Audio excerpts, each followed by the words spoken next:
I still, to this day, regret, I was earning $9,600 and I could have bought a 2-bedroom apartment at North Ryde for $46,000. Just decided not to. Yeah. I've never worked as hard in my life in those 3 years in San Francisco. The work ethic there was just extraordinary. What was your first job? First job was driving a truck. So lots of life experience, meeting different people in loading docks and those sorts of things. When opportunities come along, take a bit more risk and don't be too greedy. If you've done well, take a bit of money off the table from time to time and put it in your back pocket. Yeah. People are so important in business, and those people skills and making sure the values and the vision are pretty much aligned, keeping both physically and mentally healthy. I think it's really, really important. Right. Definition of success. If you look at personal life, professional life, what does success look like to you?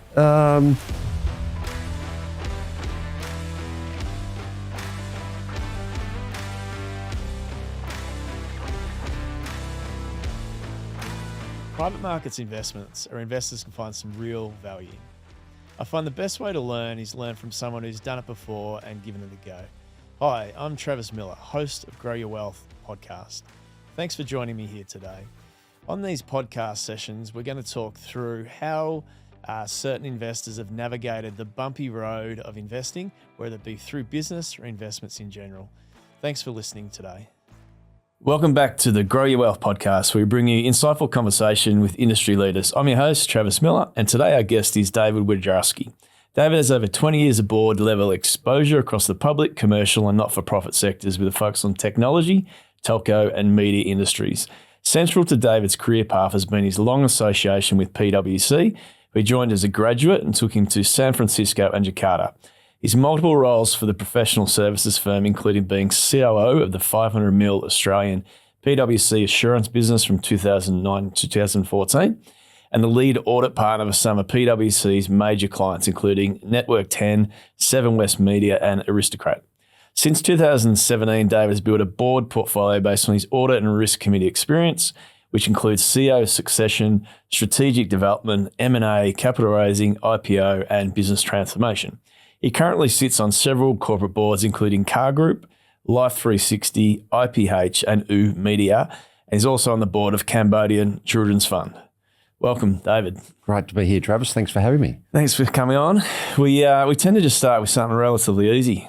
Give us a bit of a summary of sort of who you are, what you're currently focused on from a business perspective. A backstory. You sort of covered a lot of it in the introduction there, but as you alluded to, I currently sit on four corporate boards, and I've got a non-for-profit that I'm very passionate about. So it's an interesting portfolio. They're all quite active in terms of things they're doing. Yep. I'm actually in the middle of going through the fourth CEO transition in the last sort of 15, 16 months. So as a board member, you get quite actively involved in that process because it's an important decision to make for not only for the board, but for the company and shareholders.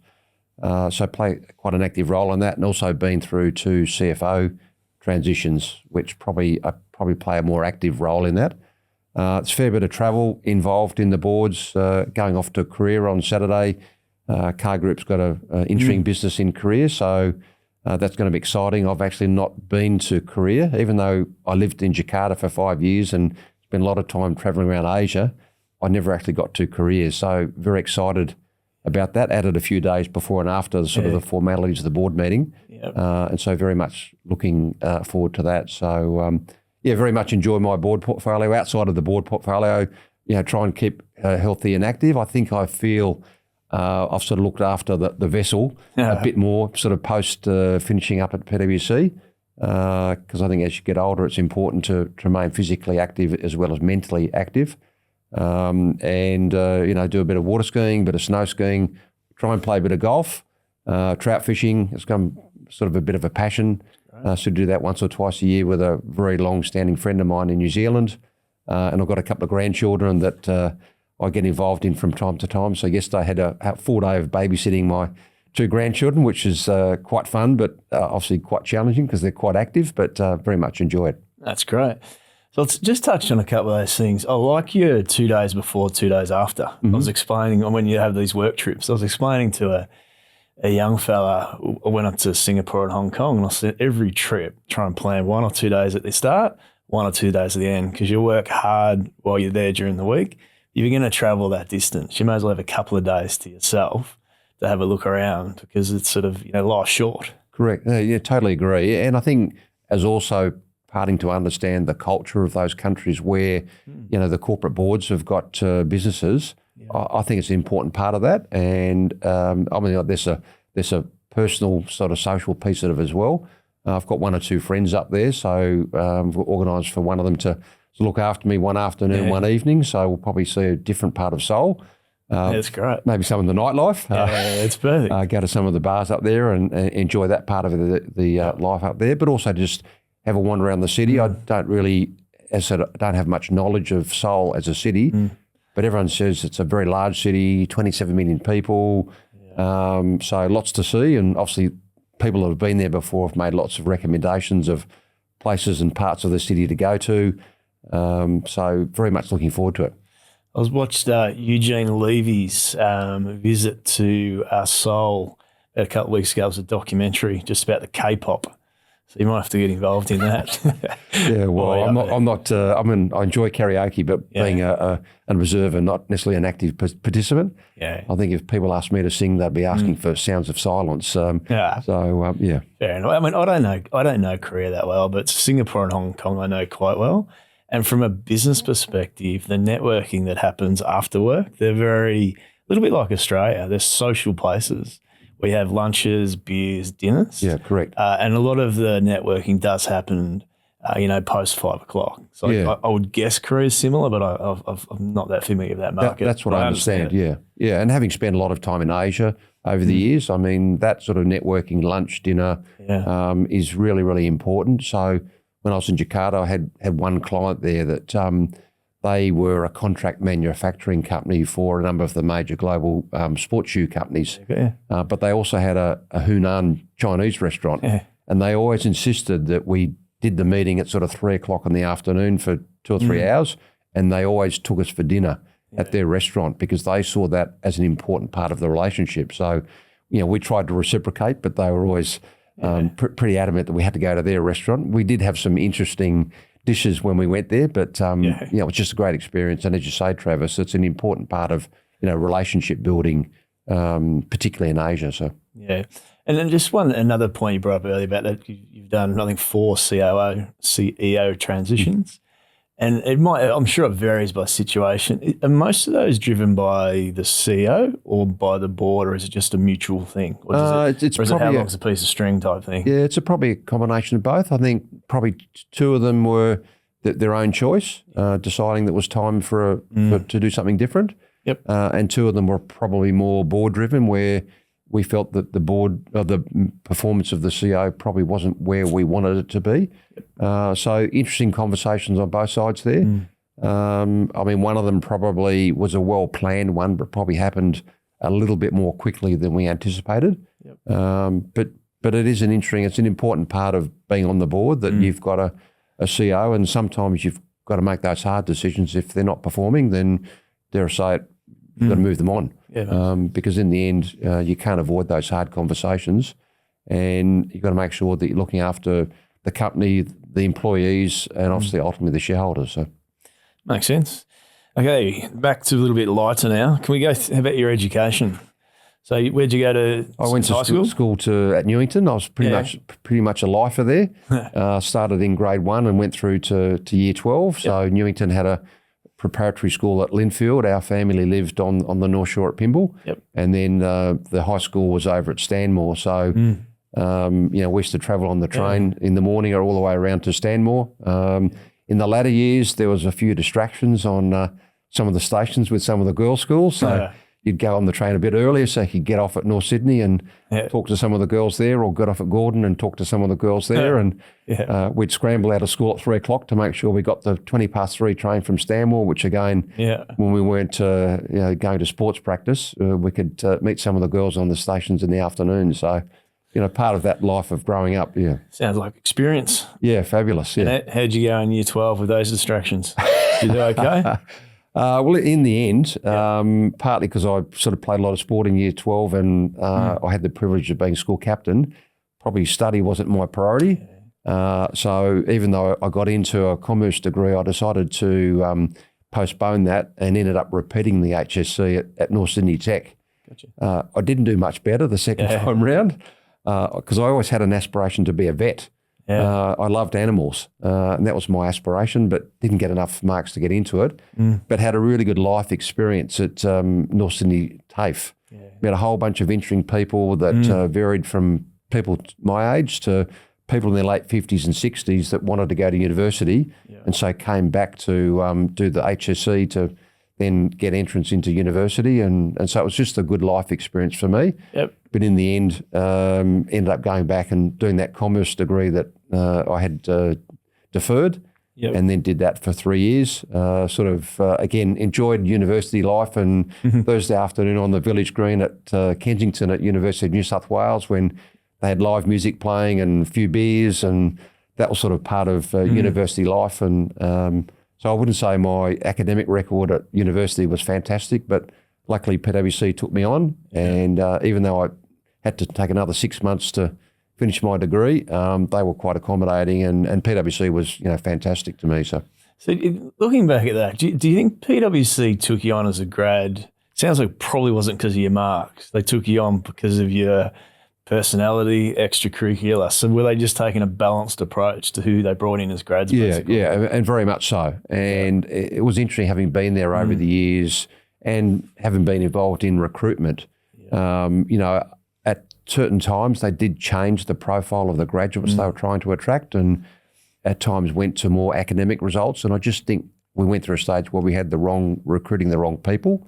And so to me, having that rounded life experience, I think, creates people, because PwC and professional services are people businesses. That's what you're selling. And if people can't have conversations, both formal and informal, that to me is the difference between, having a fantastic client relationship. And I remember one particular manager that used to work for me, and we'd have client meetings organised and he'd prepare the agenda. And at the end of the meeting, I'd always sort of, well, how'd you think that the meeting went? He said, well, you never stick to the agenda. And I said, but that's important because we talk to the client, we get to know them, we talk a little bit about what's going on for them outside of sort of the transactional nature of why we're having the meeting. And that builds stronger relationships. And to me, in the end, that strong relationship is super important, because rightly or wrongly, when there's a crisis, and there's been one or two crises along the road in my career. That relationship was so strong, we got through that crisis. And if you don't have that relationship, it makes it a lot harder. Hey, if you're enjoying this, please subscribe on whatever platform you're using. It helps us build a community. We want to educate investors, and this is what it's all about.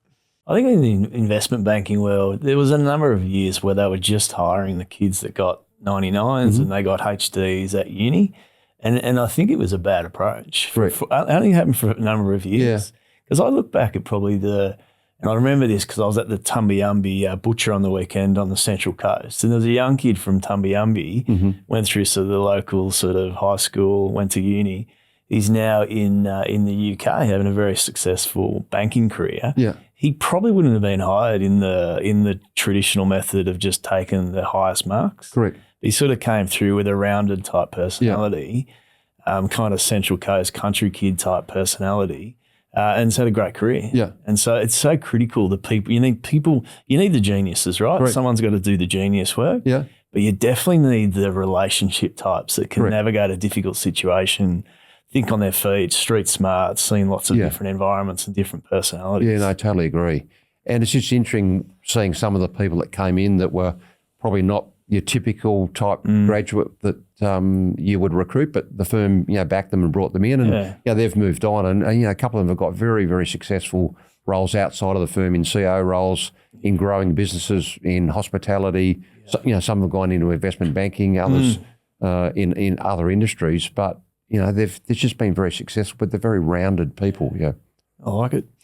Now, talk about people who've influenced you during your career. Is there two or three that you sort of turned the dial? There's probably a couple. Rightly or wrongly, my dad is probably a major influence on me. Just, he was a CEO of a couple of corporates in his career, moved around a bit. My mum always used to sort of say she was the corporate wife and, did 5 interstate moves and lived in 17 houses, albeit it was in Australia. Back in those days when they were growing up, you didn't necessarily go overseas.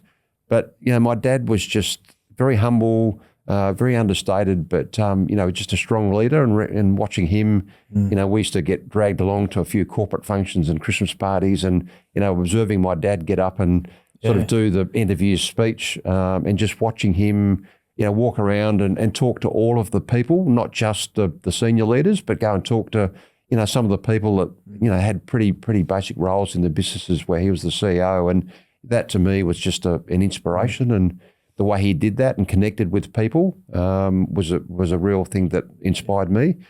The other person was probably my rowing coach at school, and he rowed in the Olympic 8 in 1968, and they lost the gold medal to the East Germans by, in rowing terms, a canvas, which is the front of the boat, which is about 3 feet. And so when he was coaching us at rowing, he'd worked out to win the head of the river, it took 240 strokes. And he always had an adage that basically on each of those 240 strokes, and this is probably a bit inappropriate, if you reached a B stick longer, 240 times by B stick is a long way. Yeah. But just that sort of message of just, stretching yourself a little bit more continuously, can create more success. And so that was always a bit of a sort of a message that I took in life, that you just stretch yourself a little bit more every day, every week, every month, and you never know where that will lead you to. And so that was always something that I've always remembered. And he's been a very successful rowing coach over many, many years. So and just again a gentleman. So they're probably the two people that I reflect on. That's a good one. I'm more from an AFL background, being a Victorian. Yeah. But in AFL they talk about the one percenters. Yeah, correct. So they call it like the tackles, the smothers, the bumps. Yeah. And they say 1%ers are critical to building a team. I guess in rowing terms, it's the stretch. Correct. Stretch that is the equivalent of the 1%ers. Makes total sense, right? Yeah. And it's a bit like that movie with Al Pacino. Yeah.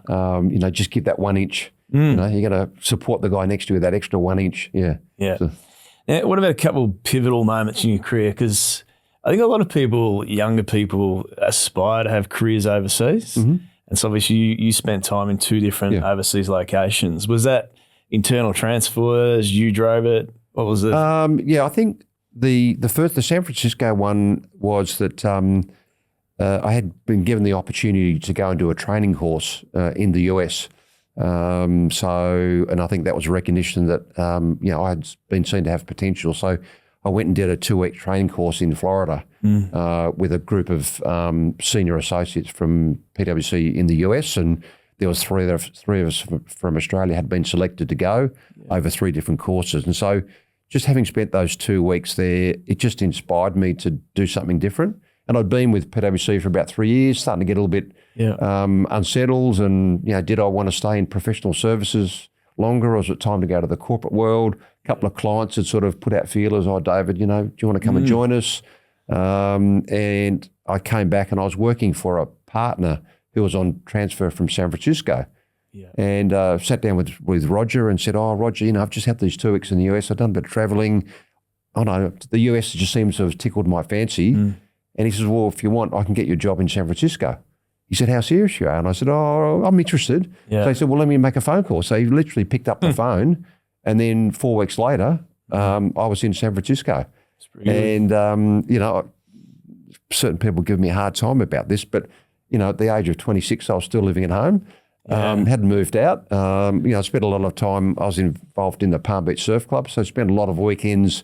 We had residential accommodation there. Yeah. Spent a lot of weekends down there, so that was sort of part of my life experience, but, still living at home. And, Mum was always there and made sure when we went out on Friday night that, had a meal before we went out and, probably had a few too many drinks and those sort of things. She was probably checking you came home as well. Exact sort of stuff. My dad always said that he never really got to sleep properly until he heard me stagger down the side of the house. Yeah. So those sort of things. But this was a real opportunity, but also completely out of my comfort zone. So I packed the bags and went to San Francisco. And I still say to this day, I've never worked as hard in my life in those 3 years in San Francisco. The work ethic there was just extraordinary. I remember one time we'd been working, 3, 4, 5 days, 16, 18 hours a day, and the partner said to me, David, when you go home? And I thought he meant go home and have a rest. He said, no, go home, change your shirt, have a shower and come back. But no, did lots of travelling when I was there. Completely different variety of clients. One client sort of always stands out was a company called Pacific Lumber, and it was a family-owned business up in the northern part of California, and they grew Douglas fir, or effectively pine trees, and they had trees in their forests that were hundreds and hundreds of years old, and it got taken over by effectively, I suppose back in those days, private equity. And they were managing the forest, so the forest had a finite life. But obviously, with the debt that had been injected into this, they needed more cash flow. So then they started to double the cut of the forest, which to me was pretty sad. But just an interesting experience to work on that. The company owned the town. We stayed in the hotel that the company owned. There was one coffee shop where we had sort of breakfast and dinner, all that sort of stuff. So it was an interesting experience. They had a whistle that went off at 6 o'clock in the morning to wake everyone up. We all started work at 7 o'clock in the morning. The whistle went off at 4 o'clock in the afternoon and everyone stopped working. So it was fascinating. And as part of a program that PwC was involved in, they had done and built a relationship with the Ministry of Finance in China. And so the US firm had agreed to support some people from the Ministry of Finance to give them exposure to Western accounting. So I got assigned this very extraordinary lady who'd never been out of Peking or Beijing. She had a child. She was in her mid-30s. I was in my mid-20s. And she was assigned to me. Her English was okay. And so we basically gave her some basic audit experience. And then we were going up there every week for about 12 weeks. And we'd rent a car. And so about the third weekend, she said, "Oh, David, I've never driven a car." She said, "We just ride bikes around in Beijing. Could I possibly drive the car?" And I'm sort of at 25. I thought, why not? Anyway, I said, well, at lunchtime, we'll go down to the car park because all the lumber trucks were out in the forests. I said, there's plenty of space. Why don't we go down there? Long story short, we'd let her drive the car. And I said, okay, Sharon, you need to get a learner's permit. So when she was back in San Francisco on the weekend, got a learner's permit, and then she was basically driving the car for us all the time. So just another great memory of something I got exposed to and sort of helped someone as part of their development.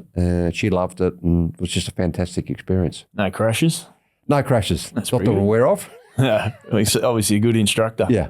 Now, it's on this sort of business. What drives you in business? Very much people. Yeah. I feel, I've got a strong sense of, what makes people tick. I believe in gut feel. Entering in the CEO processes and the CFO recruitment process, rightly or wrongly, it might be misguided, but I've got to have a good gut feel about someone. I mean, there's the interview process and there's obviously the evaluations that the search firms do and those sorts of things, and obviously reference checks, but gut feel to me is really important. So, but in business to me, and particularly with my role, both when I was at PwC, mentoring and growing people and watching other people and learning from other people, to me is important about not only growing my leadership experience and my leadership skills, but also more importantly, sharing that and mentoring others and making them as equally successful is an important part of what's important in business to me. Yeah, I can totally see. Obviously, you've worked with Bob Mansfield, who's the chairman of iPartners, and I can see that with his approach. It's very much a mentoring type sort of approach, sort of ring every week and say, how are things going, any problems, what can I help with? And obviously running a sort of strict, well-structured board meeting. But I do get that sort of the next stage of, people's career. Once you take on those board roles, sort of the whole focus changes. It's about sort of mentoring, and so you're not running the business. You're just providing sort of ideas and direction and helping the business run the business effectively. Yeah, correct. Interesting. So, with a number of the CFOs I work with, quite often we'll sit down after a results call when they're obviously talking to the investors in the market, and particularly around sort of the Q&A, we sort of say, well, on this particular question, how do you think you responded to that? Maybe next time present it in this way.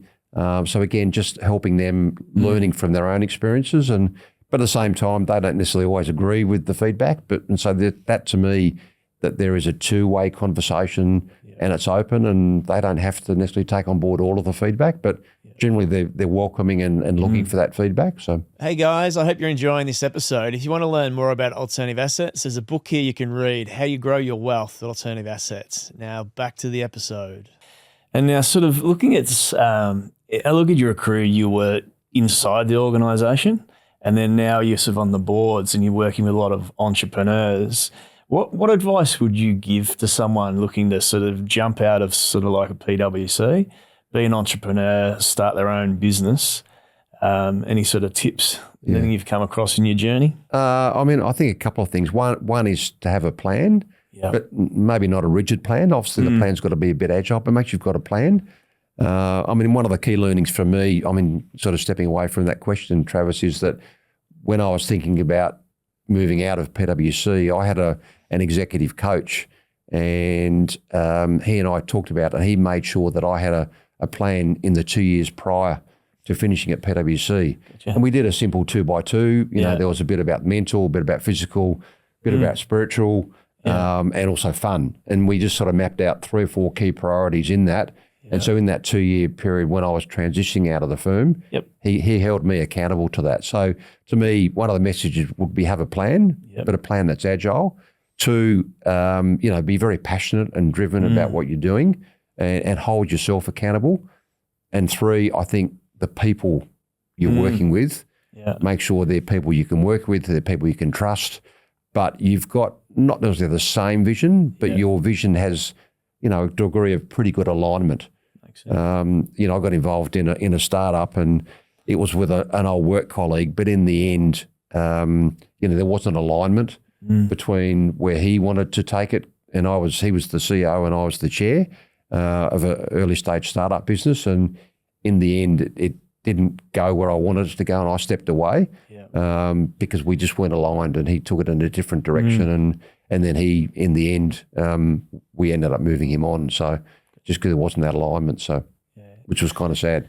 Comes back to your view earlier. It's about the people. Correct. Yes, people are so important in business, and those people skills and making sure the values and the vision are, pretty much aligned, What about some bumps in the road? Tell us a few things that went bad. What did you do?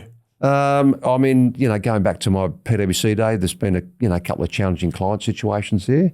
And whilst at the time, giving, pretty difficult feedback and difficult messages is hard, I stand back from that now, and I think I learnt and grew from that. And I think it really helped me grow as a leader because I think some of those messages should have been given earlier, and rightly or wrongly, it was me that had to deliver those messages. But I think the learning for me was that then when it came as a leader to give difficult messages, be open and transparent, obviously have compassion about it, but don't beat around the bush. So whilst, in my career at PwC, we did have to move some partners on, and some of those were close friends of mine. And at the time, it was difficult giving those particular individuals some feedback that their time at the firm was coming to an end. But I think post those conversations, still have a relationship with them, still talk to them, still see them socially. So I think in the end, they were respectful about the way the conversation was held. And to me, that was one of the key learnings. And then, going back to the clients again, working together in a crisis, going to solution mode, trying to fix the problem. And then once we've fixed the problem, coming back and saying, well, what are the learnings? How could we have avoided this? What could we have done differently? Are there people we should hold to account? How do we deal with that fairly and equitably? So they're probably the sort of the 2 or 3 learnings coming from the bumps or crises along the way. I guess the key there is if you build the rapport up front in the good times, it makes it a lot easier to have those conversations in the bad times. And it also must be difficult in some respects in that role at PwC, because the client ultimately is paying you for a service, and then you're going back to them with some news they probably maybe don't want to hear. That's a difficult one, but that's how it works in quite a number of industries, right? You've got to give them the feedback. Well, correct. But then again, hopefully along the way you've been trying to manage that. So that whilst ideally there are no surprises, sometimes there will always be a surprise, but if you've been managing it and keeping close to whatever the the issue or the matter is, then hopefully they've got a sense that it's not going to necessarily go the way that they want it to go. So, Yeah. What about some tips in business? Your younger self, what would you have said? Oh, gee, I still to this day regret. I was earning $9,600. Yeah. And I could have bought a 2-bedroom apartment at North Ryde for $46,000. Yeah, gotcha. Yeah. And just decided not to. Yeah. Funny, yeah. You always look back. Oh, you always look back on it. I do it as well. You look back and why did you do that? Yeah. But, correct. And then other things going on in your life at the time, I'm sure. And, one of those days, I was always an early starter at PwC. Yeah. And I'm not sure how it eventuated, but I got a call from one of these stock traders. Yeah. And this guy came on, and I can't remember his name, he was an American. He goes, this was in sort of the early 2000s, 2003, 2004. Yeah. He said, David, blah, blah, blah, blah. And he had an American accent, which I won't try and impersonate. He said, I want to put a proposition and, will you give me $10,000? And there's a company called Apple. Oh. And he said the share price is currently trading at $8. Yeah. And he said, we think this has got high potential. And I said, no, because I didn't know the guy from a bar of soap. And he said, well, give me $5,000. Yeah, wow. And it's sort of, at the time, it just seemed too risky. Yeah. And obviously Apple's gone on to be a highly successful company. And I've got a very close friend of mine who's the Asia Pac finance director there. And he should have been a partner at PwC. And he had an opportunity to leave the firm. And before he joined Apple, he'd been in 2 other corporate organisations, and this was around the same time, and PwC was growing quite dramatically, and we were bringing lateral partners. So I spoke to him about coming back to the firm, and he said, well, listen, I've got this offer from Apple. You've got to obviously respond pretty quickly. And he said, another firm can't respond that quickly, so I'm going to take the offer from Apple. And he's had a very successful career there. But, there are a couple of opportunities along the way that if I had my time over again, particularly on the real estate side, that was just an opportunity forgone because I was young, fancy-free, wanted to enjoy life, thought, having a small mortgage, had a bit of savings, so probably would have had a mortgage of $25,000, $30,000 and decided to not take the opportunity and in some ways regret that, That's right. You wouldn't be the only person to do that. I mean, a lot of people look at sort of, obviously there's volatility and uncertainty in the crypto world, right? But I'm not a particular investor in that space. But a lot of people have made a lot of money relatively quickly in that segment of the marketplace. And presumably they know what they're doing. But it's an interesting, some of these things we miss. Oh, we do. We absolutely it's not do. unusual. Okay, now definition of success. If you look at personal life, professional life, what does success look like to you? I think personal life, I think family is really important to me. And I've got two great boys that have been, I think very successful in their own way. I'd like to think I've played a role in sort of mentoring and developing who they are. They're both married with kids, and so I've got 3 beautiful grandkids. And then more broadly, just being happy in life. And I've got a great partner. We travel a lot. We've got very common interests, and very involved with my family as well. So, that's on the personal side. And on the personal side, keeping, I think very healthy, both physically and mentally. And it's been interesting watching some of my partner friends who have retired, and, I think, and I suppose it's not a judgment, but my view is that they've gone sort of cold turkey and not kept some mental energy. And I just think over time, they're starting to lose a little bit of their agility mentally. I think physically they've kept active, but mentally they haven't. And so I think, keeping both physically and mentally healthy, I think it's really, really important. As I said, post PwC, I reckon physically I'm probably a bit more healthy than, because I've made a dedicated commitment to going to the gym, exercising regularly, whereas, I was always getting up, being in the office early, because I always felt I'd get more done between quarter past 7 and 9 o'clock in the morning.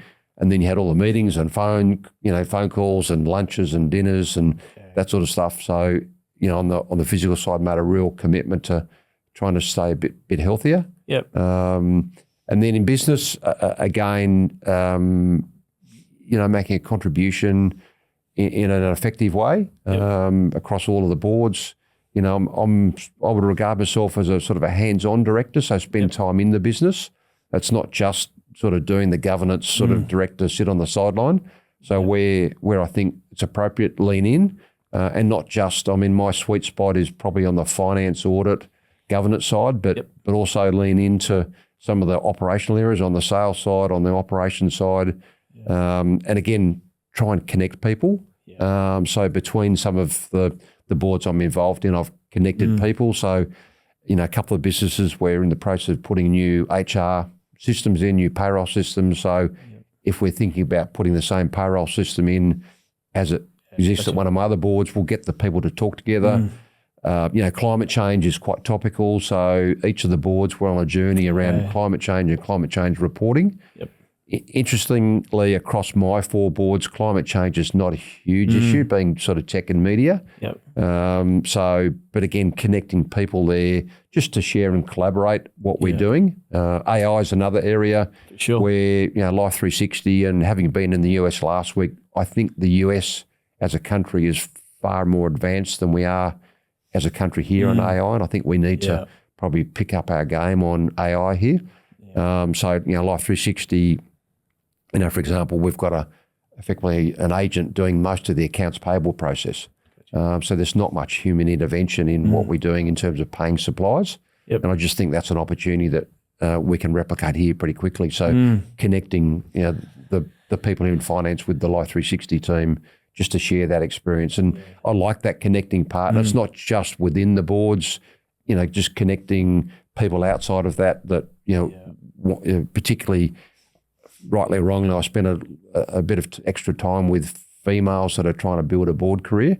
So trying to help them understand how you go about building a board career. I've been quite lucky with the board portfolio I've got and built a board portfolio relatively quickly. But there was a fair bit of networking involved in that. And so again, encouraging people and being quite clear that board roles don't necessarily come directly from search firms. It's really your network and some luck. The first board I joined was Vocus, which is where Bob Mansfield was, and I got approached by a shareholder who was quite an aggrieved shareholder because Vocus had been through a pretty tumultuous time, and Bob had just joined as chairman to try and sort things out, and a shareholder found out that I'd done a fair bit of work in telco, somehow knew that I was finishing up at PwC, so rang me directly. They obviously had been talking to Bob, met Bob very quickly, and there wasn't really a process. Bob sort of insisted that he's a good guy that can come on, help sort out sort of the governance and financial side. So Bob and I then recruited a new CFO. We went through the next 12 months, and I decided not to take on any other boards immediately because I wanted to focus on this, because Vocus was probably not the ideal first board to join, but I wanted a challenge. Bob had a great reputation in the marketplace, and so I knew he was a good chair. And so Bob and I then spent the next 12 months basically getting a new CEO, renewing the board. Kevin Russell came on as the CEO, developed the next 5-year strategy. And, we had 3 great years, and the business was really starting to kick some goals. And then Macquarie Bank came along and wrote a cheque that one of the major shareholders decided that was too attractive. They doubled their money in 2 years. So unfortunately, that was the end. And obviously, Vocus got privatised with West Super and Macquarie Bank, and Bob and I sailed off into the sunset. It's a nice story, though. Yeah, but it was a really good learning experience. And then 12 months later, I started to think about other board opportunities, and it was interesting. I sort of started networking quite actively for about 6 months. I thought, geez, this is hard. Nothing's happening. And then a few things fell in place, and then the next 3 board roles came along pretty quickly. So that was quite fortuitous. Hey, if you're enjoying this, please leave a review. It's really important to us. We're trying to build momentum around education, and better reviews will get more people coming and listening. I'll take a step back. You mentioned on the AI. I can see AI across different board roles could apply across industry from a cost-based perspective, because every one of those businesses, I'm sure, have got probably a accounts department, a compliance department, similar departments from an operations perspective. And then as AI is implemented, will impact those those areas. It might not not so much the day-to-day job of what they're doing, the widgets they're buying or selling or that side of things, but definitely there's a cross-industry impact that AI can have. So I can see how you can do that across multiple board roles. Yeah, I mean, it's interesting. I'm not sure at this stage whether AI is fundamentally going to change business models. I think there's huge opportunity with AI to obviously do process and thinking more in a smarter, more efficient way, use AI to craft messaging and those sort of things. But I think there's some research that's come out from McKinsey's recently that's on the same theme, that they think it's not necessarily going to change fundamental business models. Things will be cheaper, smarter, obviously take some cost out, take some headcount out. We've been using AI at one of my boards, IPH, which is a group of legal firms that specialise in trademarks and patents. So we've been using AI to draft a preliminary sort of agreement for a trademark or a patent, and it gets it about 80% right, but it still needs the lawyers to do the last 20% because they don't understand, or AI doesn't understand the nuances, of a particular patent agreement for a particular client in a particular industry. And that's where you need the technical expertise of one of the lawyers that's got deep science experience to do that nuance part of a patent agreement. So now whether over time AI will then have the intuitive skills to pick up what the lawyer's innate skills are untested, but I think there's still a bit of work to go on how far AI will go. Because I mean, we had sort of Web 2.0, that was going to change the world, then Web 3.0, IoT, blockchain. They all came along that they were all going to change the world, and they didn't. So to me, AI, I think, will have a huge influence, but whether it's going to make a dramatic change to core business models, I think, to me, the jury's still out. So I don't disagree. Like we've started using it fairly heavily. One of the rating agencies' tools, and my sense at the moment, it delivers about the work of a grad or junior credit analyst. And so, which is kind of handy, like it's doing some grunt work, but then you've got to overlay, the human on top of it to assess, did what they do, was it correct? Was it the right assumptions? Did it approach it the right way? But definitely there's some tools and it's evolving and changing very quickly. But again, to me, it's a junior level analyst work where I think that's the standard it's at. And like what you mentioned, it's 80% good. Does it eventually get to a mid-level analyst? Can it get to a senior credit analyst level of output? Because it's sort of just outputting, financial ratios, some basic conclusions and some basic reporting. So it's useful, but it's not changing the business model in the short term, but it might. It's starting. I mean, at a number of the boards that I'm involved in with the results releases, we're putting the investor deck and the media release into AI and saying, well, if you're an analyst, what would be the questions you'd be asking? And it gets about 75, 80% of the questions that we do get. But there's still, 20% of the questions are a bit left field. I mean, some of them are a bit off tangent, but they're still left field questions that it doesn't give you all of the questions that you're going to get in a briefing to analysts and investors. So, Agree. We've got some quick fire questions. What was your first job? First job was driving a truck. Good. So lots of life experience, meeting different people in loading docks and that's great. Those sorts of things. You still got your truck license? No, but I still feel pretty comfortable, driving a truck. I've got a boat and a trailer, so pretty comfortable, trailing that and backing it up and down the boat ramp. That's a skill. Reversing a trailer can be a nightmare. Correct. What piece of advice for your younger self? Take a bit more risk. When opportunities come along, take a bit more risk. I mean, I think, as I said in the earlier thing, I should have bought that two-bedroom apartment for $46,000 at North Ryde, and I reckon that would have been the starting point of building perhaps a bigger property portfolio. Sounds good. Motivates you most as a person? Seeing people grow.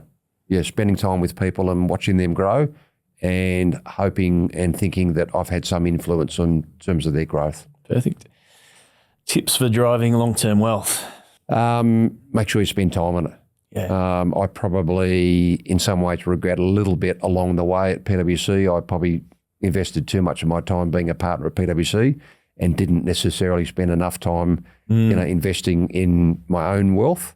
I reckon I've done a fair bit sort of in the last sort of 3 or 4 years pre-retirement from PwC and now post. Yep. So I think my financial wealth, and again, I'm not driven by money, but at the same time, want to be comfortable in life and be able to travel and enjoy life, and want to make sure I can help my kids. The bank of mum and dad is still pretty important. I think, unfortunately, these days is critical to the next generation to, buy their own houses. But again, probably the learning there is probably should have spent more time on it and spend more time on it now. And just talking to other people, I think a lot of people, it's a bit of an afterthought.